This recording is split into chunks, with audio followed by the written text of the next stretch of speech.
statement sidaan kuu sheegay taariikhdeeda meel la kagama jirto meel la kagama mid noqonin shikigaasina inuu yimaadaba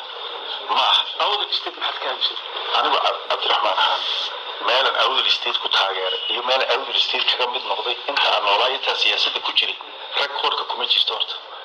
recordka kuma jirto it does not exist qofka haddayna recordkiisaba ku jirin maxaad ka aaminsantahay su-aashaasi inay habboon tahay ilama ah waayo qodob oo xildhibaanaan ogahay haddaan idhaahdo iminka midnimada soomaaliya maxaad ka aaminsantahay bay noqonaysaa macna ma samaynayso waayo dee recordkaaga iyo taariikhdaada lagu ogaan lahay marka anigu meelaan waxaan somaliland ka baxsan aan kaga hadlay ma jirto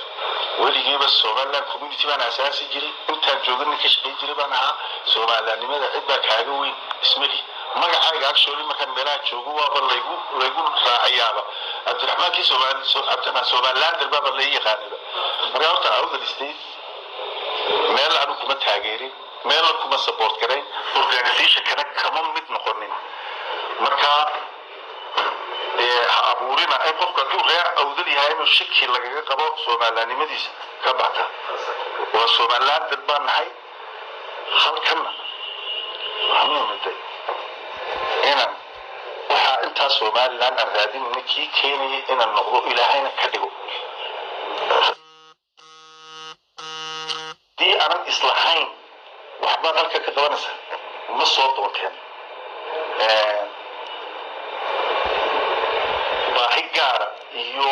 or gaara oon usoo doontayna ma jirin waxaan aaminsanahay nolosha saddexdii qaybood qofka bini'aadamku dhamaysanayo maraad korayso marad wax baranayso marad reerdhisayso marad shaqaysanayso kuwatarka saddexaad ummadaadii meeshaad ka timiddaa saamayn lagaga taga saamaynna halkan nagaga tagaan doonaya enerjiga igu hadhay iyo awoodda igu hadhayna inaan intan isugu keenaan raba ilaahayna waan la kaashanaya taasi waa taa awdal statement sidaan kuu sheegay taariikhdeeda meel la kagama jirto meel la kagama mid noqonin shikigaasina inuu yimaadaba ma aha inaan inagu kiriyad garaynana